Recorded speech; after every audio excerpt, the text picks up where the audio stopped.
J'ai vu une vidéo qui explique que les vibrateurs rendent accro. C'est-tu vrai, ça? Tout le monde sait que les femmes sont clitoridiennes ou vaginales. Coudon, ça existe-tu le point G ou non? Je pense que je suis pas normale. Mes grandes lèvres dépassent de ma vulve. La sexualité des femmes est encore aujourd'hui l'objet d'idées préconçues erronées. Des mythes persistants sur les organes génitaux et l'orgasme féminin continuent d'être alimentés par les tabous, la culture populaire et la pornographie. La science peut-elle nous aider à départager le vrai du faux sur la sexualité féminine? C'est ce qu'on apprendra dans cet épisode destiné à tous les humains détenteurs d'un vagin, d'une vulve ou non.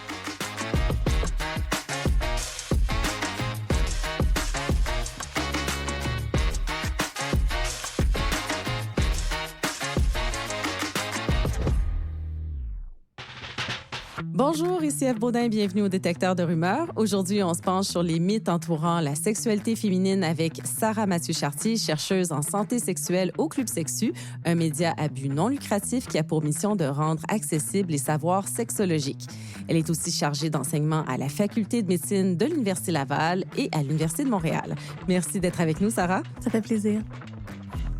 Donc, Sarah, comment on peut expliquer qu'il y ait autant de mythes et d'idées préconçues qui continuent de circuler là, sur la sexualité féminine? Je pense que c'est parce que c'est au croisement, en fait, de ce qui appartient au féminin, ce qui est associé aux femmes, donc qui est presque systématiquement sous-étudié lorsqu'on pense à la santé et le bien-être. Et de l'autre côté, on a tout ce qui touche à la sexualité qui est tabou, qui est pas nécessairement considéré tout le temps comme un objet de recherche, un objet d'intérêt. Et pendant longtemps, je dirais que c'est plus la religion qui s'est chargée de régir, de documenter, puis là, je le mets entre guillemets, tout ce qui touchait à l'intimité, à la sexualité. Alors que, bon, dans les dernières années, puis pour plein de raisons d'ordre politique, culturel, mais aussi parce qu'il y a eu de plus en plus de personnes qui s'identifient comme femmes, comme chercheuse. Tout ça a fait en sorte qu'il y a eu une prolifération d'études, de recherches, puis on a beaucoup avancé les connaissances dans les dernières années entourant la sexualité dite au féminin. Et ça n'a pas nécessairement percolé, c'est-à-dire qu'on n'est pas nécessairement, nous, au courant de ce qui a été découvert par la science récemment. Oui, et plusieurs personnes aussi ont tendance à se prononcer sans nécessairement mettre à jour leurs connaissances. Mm-hmm. La sexualité aussi, c'est quelque chose qui est quand même intime. Puis, on a peut-être un des biais qu'on peut adopter, c'est de penser que tout le monde vit sa sexualité comme nous. Donc, il y a aussi une façon parfois d'avoir un discours sur l'intime dans la sphère publique qui est pas représentatif ou à la lumière de l'avancement des connaissances, mais plus associé à l'anecdote. Puis je dirais même plus à l'anecdote qui surprend, fait rire, une anecdote qui impressionne. C'est quand même quelque chose qui est vendeur ou accrocheur, la sexualité, mais pas nécessairement celle qu'on documente, qui est souvent moins flamboyante. Je dirais que les versions de la sexualité qu'on utilise dans les médias, dans la culture et tout ça. En effet. Et donc, comme on le disait tout à l'heure, il y a beaucoup de mythes et de rumeurs qui continuent de circuler. Et ce qu'on va faire aujourd'hui, c'est justement, ça va être de faire un vrai ou faux pour déboulonner certains de ces mythes. Et pour chaque question, je vais lire une affirmation. Et donc, Sarah va répondre en résumant l'état de la science sur le sujet.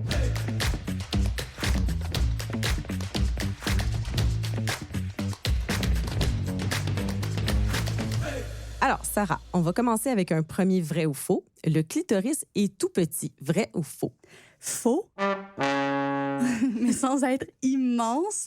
On est loin là, des analogies du type un petit bouton de rose ou autre qui nous laissaient croire vraiment que le clitoris était carrément qu'un petit bouton là, qui était en haut des lèvres sur la vulve, alors que dans les années 90, là, ça fait pas si longtemps que ça, on a des chercheurs, des chercheuses qui se sont lancés vraiment dans des tests de l'ordre de la résonance magnétique, des échographies, puis qui ont constaté, en fait, que le clitoris était beaucoup plus grand qu'on le pensait. Donc, il y avait vraiment... On parle même d'un complexe clitoridien. J'aime vraiment ce terme. On a l'impression qu'on entre dans quelque chose de ben, impressionnant. Donc, qui a à la fois bon, le clitoris, le petit gland, le capuchon et sur les côtés, donc en arrière des lèvres, on a vraiment des branches qui sont composées de corps caverneux, de bulbes, qui font en sorte que le clitoris prendrait racine tout autour du vagin, finalement. Oui, et donc il y a une partie qui est complètement cachée. Mm-hmm. Oui, c'est aussi pourquoi on dit un clitoris externe et un clitoris interne. Il mesure à peu près combien en longueur? Mais en fait, l'arche, donc ce qui part du haut, là, ça mesurait environ de 12 à 15 cm. Donc oui, c'est vraiment au-delà de l'image qu'on peut s'en faire habituellement. Mm-hmm. Et ça a permis aussi de réfléchir davantage à qu'est-ce qu'était l'orgasme, qu'est-ce qui était à la source du plaisir, finalement, puis d'arrêter de réfléchir à tout ça comme un bouton de manette. D'accord, intéressant. J'ai même lu qu'il y avait quelque chose comme 15 000 terminaisons nerveuses dans le clitoris, soit 2 fois plus que le pénis. C'est quand même impressionnant. Oui, mais à la base, dans une perspective développementale, le pénis et le clitoris viennent du même endroit. Oui, puis oui. grossissent d'une façon où chez le fœtus, ça se développe différemment après. Mais oui. Exactement. Donc, c'est vraiment là où se retrouvent les terminaisons nerveuses, mais c'est vrai que le clitoris gagne là, clairement le concours des terminaisons nerveuses. Incroyable. Et du potentiel de plaisir. Donc, pour résumer, le clitoris n'est pas petit en incluant la partie interne. Là, il fait quand même un bon 10 à 15 cm.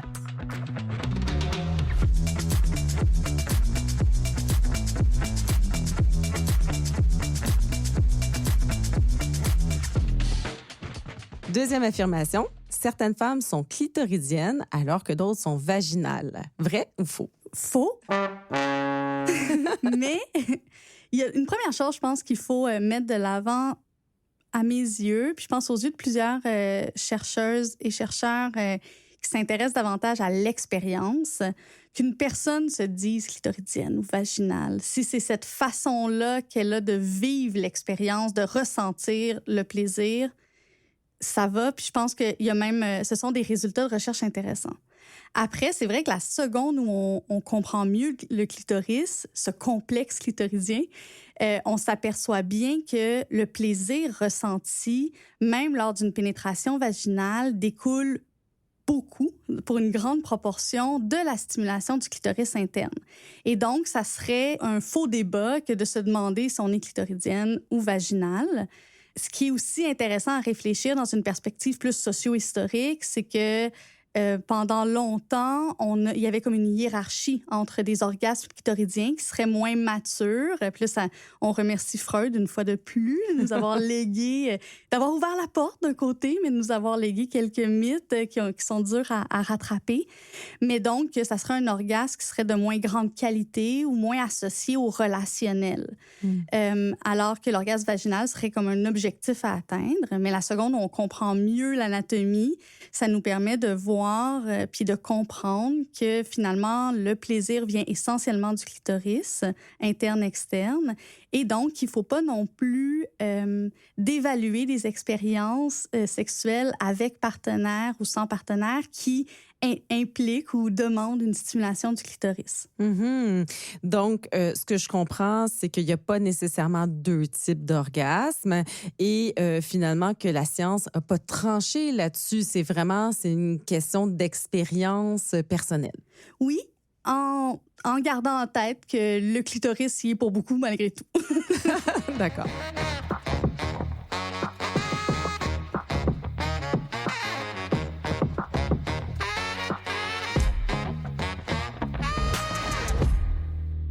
Troisième vrai ou faux, le point G n'existe pas. Vrai ou faux? On pourrait dire incertain ou entre les deux. C'est une zone davantage qu'un point. Mais bon, qui a préoccupé beaucoup de personnes, je dirais, de chercheurs, chercheuses, plus des chercheurs pendant longtemps d'ailleurs, qui se sont prononcés puis qui ont un peu remis en question l'expérience entourant la stimulation de cette zone-là. Ce qu'il faut garder en tête, c'est que le point G, c'est devenu une façon de parler de cette zone-là dans le langage courant. Donc, en soi, ça a une certaine utilité sur le plan de la communication, de ce qu'on veut stimuler et tout ça. Après, en parlant comme d'un point, on passe peut-être à côté de ce que c'est vraiment, c'est-à-dire une zone sur la paroi antérieure du vagin à quelques centimètres de l'entrée de la vulve, qui comprend une partie du complexe clitoridien, mais aussi qui est très proche de la vessie, ce qui fait en sorte que c'est une sensation qui peut être un peu désagréable pour certaines personnes aussi.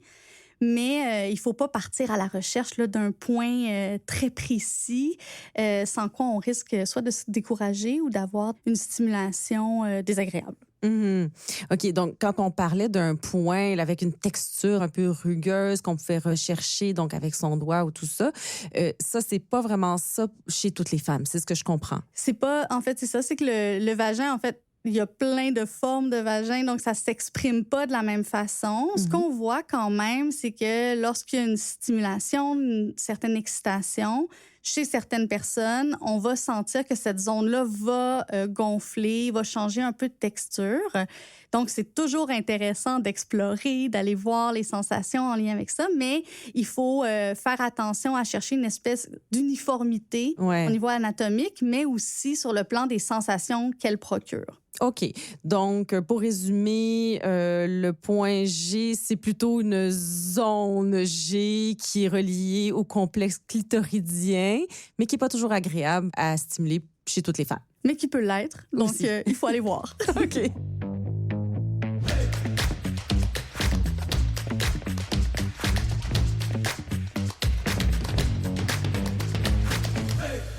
Une autre affirmation, l'éjaculation féminine est toujours abondante. Vrai ou faux?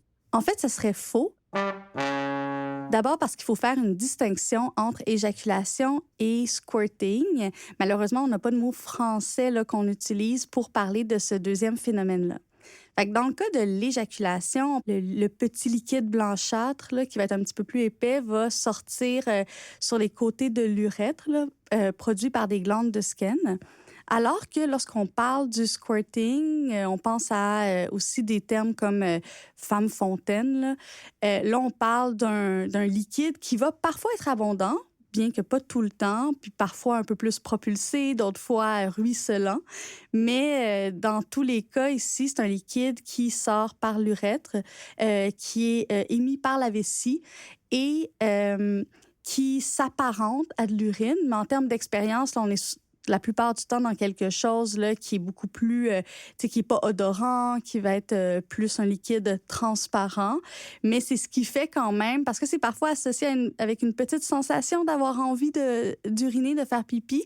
Donc, c'est ce qui fait que c'est une expérience qui peut parfois être associée avec un petit peu de honte, de préoccupation, comparée à l'éjaculation qui... puis dans les deux cas, il faut se rappeler que c'est pas toujours associé à du plaisir, c'est pas toujours associé à un orgasme, mais parfois, l'éjaculation, elle, peut passer inaperçue. Alors que du côté là, du squirting, bien, souvent, à cause de la quantité de liquide, on va s'en apercevoir. D'accord. Et je savais même pas que la science faisait une distinction entre les deux. C'est nouveau, ça? Oui, c'est nouveau dans les études scientifiques. Puis je dirais que même encore dans certains écrits scientifiques, tout comme dans certains écrits grand public, il y a une confusion entre les deux. Peut-être qui s'explique parce qu'on n'a pas de mots en français, mais dans les études scientifiques, même en anglais, on voit un peu une certaine confusion, mais les études qui se sont plus intéressées à l'anatomie puis à l'expérience de plaisir ont commencé à faire cette distinction-là là, dans les années 2000. Puis, il y a de plus en plus, je dirais, de rigueur et de précision là, entourant ces phénomènes-là. Donc, si je comprends bien, ce qu'on a en tête quand on parle d'éjaculation féminine, femme fontaine, etc., on devrait appeler ça du squirt. Mm-hmm. Et la vraie éjaculation féminine est plutôt discrète. Voilà.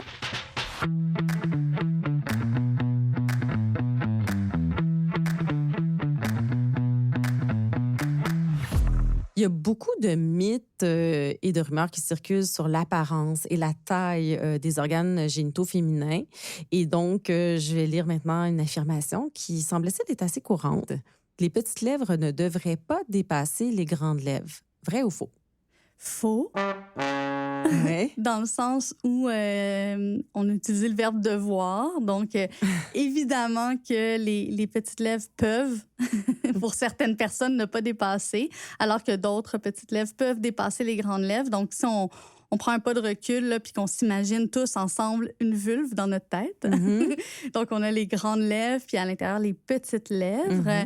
Et évidemment, on pense que c'est entre autres dû à la pornographie là, qu'on a tendance à avoir des représentations des vulves qui sont, parfois, qui sont passées à travers la chirurgie, là, des labioplasties et compagnie, pour avoir des vulves qui sont...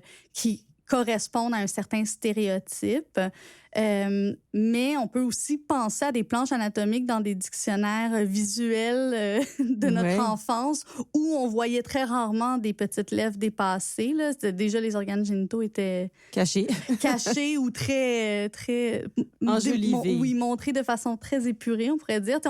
Je veux dire, les corps sont toujours sans poils aussi. Là, donc, il y a beaucoup d'éléments liés à l'anatomie de la vulve auxquels on n'a pas accès, outre dans la pornographie. Puis, plus récemment, il y a eu vraiment, je dirais, plusieurs initiatives pour faire des outils éducatifs qui permettent de représenter adéquatement les organes génitaux. Donc, à la fois pour ne pas utiliser une banane, lorsqu'on montre comment poser un condom sur un pénis, mais aussi pour montrer ce à quoi peuvent ressembler les vulves, finalement, pour pas s'attendre envers soi-même ou envers des partenaires éventuels, d'avoir une uniformité, puis juger négativement aussi certaines vulves par rapport à d'autres. Donc, il y a une grande variété de tailles, de lèvres petites et grandes, de couleurs aussi, j'imagine. Couleurs, symétrie, pilosité. Il y a vraiment beaucoup de variations. Puis en même temps, ça soulève aussi toute la question de l'éducation populaire sur l'apparence de nos organes génitaux. J'ai pas vraiment de statistiques sur la labiaplastie, donc les chirurgies de la vulve, mais j'ai lu que selon une directive clinique qui a été publiée en 2022 dans le Journal d'obstétrique et gynécologie du Canada, que la plupart des femmes qui demandent une intervention chirurgicale esthétique génitale ont des organes génitaux normaux et que suite à la consultation, celles qui avaient été, dans le fond, rassurées sur l'apparence de leurs organes génitaux, 87% d'entre elles ne procédaient pas à l'opération par la suite. Et donc, ça veut dire que c'est nécessaire de justement déboulonner ce mythe. Oui, puis de rassurer. Et c'est là où... de véhiculer davantage d'images ou d'aborder ce sujet-là, même si c'est tabou, est important. Je dirais aussi que les partenaires peuvent avoir une incidence sur l'image de soi sexuelle, puis dans la façon de commenter le corps de l'autre. Ça peut jouer aussi sur les représentations qu'on a ou la façon dont on se perçoit. Donc, il ne faut jamais hésiter à rassurer à l'égard de ces choses-là également. S'éduquer et se rassurer entre nous. Et donc, on conclut que les petites lèvres peuvent être plus grandes que les grandes lèvres et c'est normal et tout ça est normal, en fait. Oui. Merci.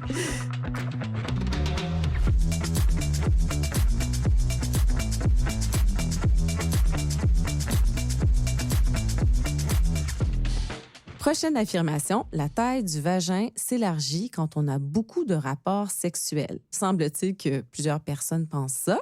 Est-ce que c'est vrai ou est-ce que c'est faux? C'est faux si on pense que c'est un vagin qui va s'agrandir au fur et à mesure dans le temps d'un partenaire à l'autre. Ouais. Ma collègue et chercheuse Léa Séguin aime bien faire le parallèle avec... par exemple, un pénis qui rapetisserait au fur et à mesure des partenaires et des aventures, là, comme on taille un crayon. Donc, ça serait un peu ça, la même logique ou le mythe parallèle. Donc, quand on essaie de réfléchir à ce mythe-là, il y a plusieurs éléments qu'on va garder en tête. Comme pour les lèvres, il y a une grande variation en termes de profondeur de vagin. Donc ça, c'est déjà une chose à mettre sur la table. Mais au-delà de ça, il y a une variation pendant le cycle menstruel, une variation normale de la taille du vagin aussi qui peut se passer pendant une activité sexuelle. On pourrait même dire que généralement, plus une personne est excitée, a du plaisir, plus le vagin va avoir tendance à s'ouvrir et être profond. Donc ça va se passer à l'intérieur d'une même activité sexuelle, mais ce qui est magique, le vagin, c'est qu'il se réajuste en fait. Il y a des muscles et donc il y a une flexibilité, il s'ouvre, il se referme. Et donc, il n'y a pas comme une usure d'un partenaire à l'autre. Et ce qui se cache en arrière de ce mythe-là, c'est davantage le concept anglophone là, qu'on utiliserait, c'est du slut-shaming. Donc, c'est de la perte de valeur, finalement, d'une personne qui aurait beaucoup de partenaires sexuels.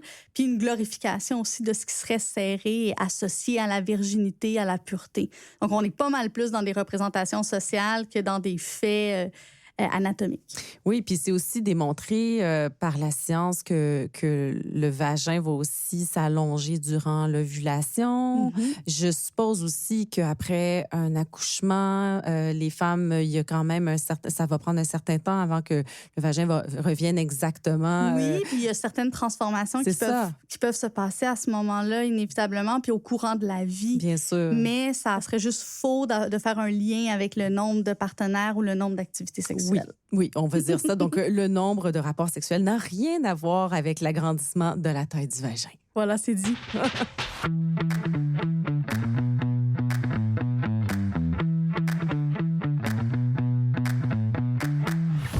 Un autre mythe qu'on entend souvent, l'hymen se brise lors des premières relations sexuelles. Vrai ou faux? Faux, parfois vrai. Dans le sens où, encore une fois, une grande variation d'une expérience à l'autre, d'une personne à l'autre. Qu'est-ce que l'hymen, là? C'est une fine membrane qui se trouve à l'ouverture du vagin. Et puis, on l'a longtemps associé à la virginité, mais c'est un tissu qui, particulièrement lorsque les premières activités sexuelles vont survenir un petit peu plus tard en âge, donc une fois que la puberté a été entamée, là, puis après quelques années, on parle d'un hymen qui va être beaucoup plus souple, ce qui fait en sorte que lors de premières activités sexuelles, voire de nombreuses activités sexuelles, l'hymen peut rester, pour la moitié des gens, je crois, là, en termes de pourcentage, intact. Puis on n'est pas dans une membrane qui est complète puis qui bloque complètement l'entrée du vagin. 50% donc des femmes qui auraient déjà eu des relations sexuelles auraient un hymen intact. C'est quand même considérable. Oui, et donc ça devient ce n'est pas un bon indicateur finalement pour savoir si une personne a eu des activités sexuelles avec pénétration ou pas. Puis en plus, on devrait pas se soucier de ces indications-là. Absolument pas. Mais on sait que ça se fait. On sait qu'il y a des endroits dans le monde où on vérifie la virginité des filles et des femmes de cette façon-là. Exactement. Puis c'est là où ça peut vraiment porter préjudice finalement. Puis c'est une mauvaise compréhension de l'anatomie.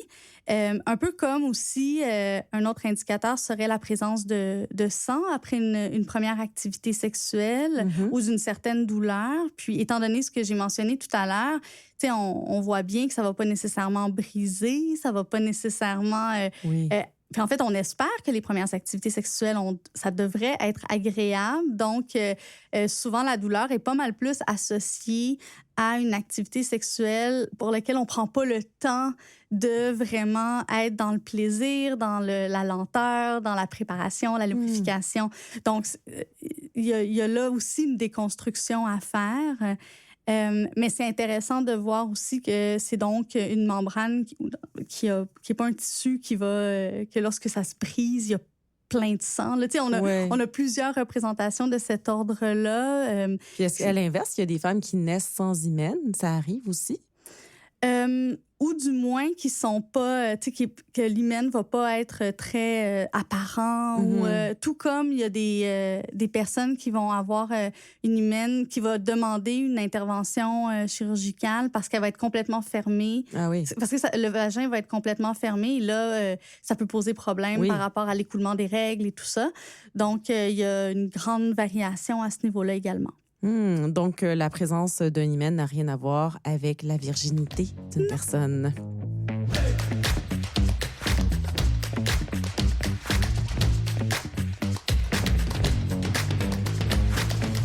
Une autre affirmation, donc, la lubrification va toujours main dans la main avec l'excitation sexuelle. Vrai ou faux? C'est faux.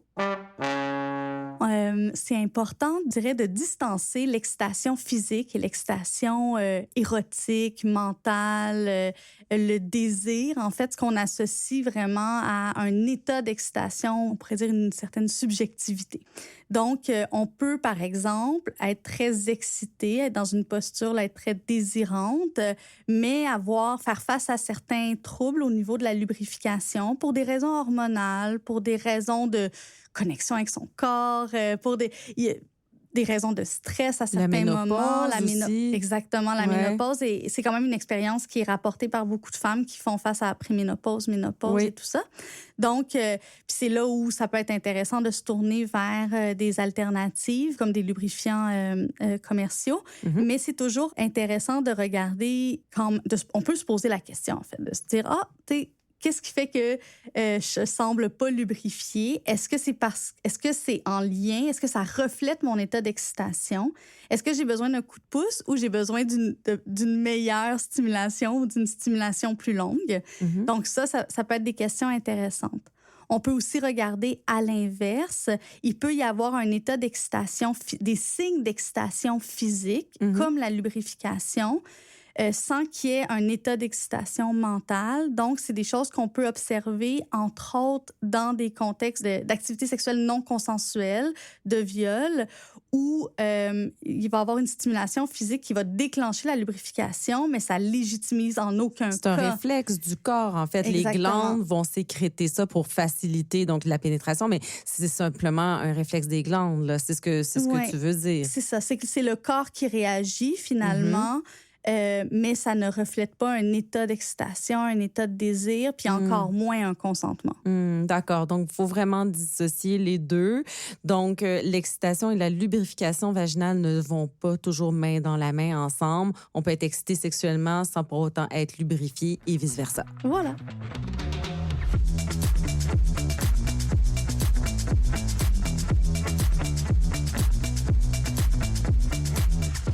Une autre affirmation qui circule, pour enlever les odeurs et les sécrétions, il faut laver son vagin. Vrai ou faux? Faux. S'il vous plaît, ne lavez pas l'intérieur de votre vagin. Ouais. D'avoir une bonne hygiène, on recommande, inévitablement. C'est de laver sa vulve et tout ça, il n'y a aucun souci. Avec un savon doux. Avec un savon doux, de l'eau, il n'y a pas de problème. Mais le vagin est formidable, il est auto-nettoyant. Et ce qui est déplorable, c'est probablement que ça représente une industrie de près de 2 milliards de dollars, je crois, aux États-Unis. Là, on parle vraiment des douches, des sprays, des déodorants, des lingettes, de la poudre. C'est une industrie qui capitalise sur les insécurités des personnes à l'égard de leur vulve, à l'égard de leur vagin, alors que les études sont assez claires là, sur les conséquences négatives que ça peut avoir sur ce qu'on appelle le microbiote vaginal. Oui. Vraiment, ça peut même vulnérabiliser sur le plan des infections transmissibles sexuellement, les vaginites et tout ça. Donc, c'est important. Puis, peut-être de ne pas s'attendre là, à ce que notre vagin sente non plus le bounty ou je ne sais trop. Donc, il y a aussi de développer son degré de confort avec une odeur corporelle qui n'est pas qui n'est pas celle d'un déodorant et tout ça. Là, parce que vraiment, ça peut avoir des impacts négatifs. Puis jouer sur la lubrification, entre autres. Aussi, d'accord. Et donc, si j'ai bien compris aussi, toute la question des sécrétions vaginales et tout ça, c'est des bonnes bactéries qui nous protègent, c'est ça? Oui, à moins d'avoir des pertes qui dégagent des odeurs très fortes et particulières. Faut peut-être consulter. Là, il y a toujours, je veux dire, c'est important d'aller consulter, mais sinon, d'avoir des sécrétions, des pertes, c'est tout à fait normal. OK. Et donc, pas besoin non plus de laver son vagin à la vapeur, comme le recommandait l'actrice Gwyneth Paltrow. S'il vous plaît. D'accord. Le vagin n'a pas besoin d'être nettoyé. Utiliser du savon doux pour la vulve, ça suffit.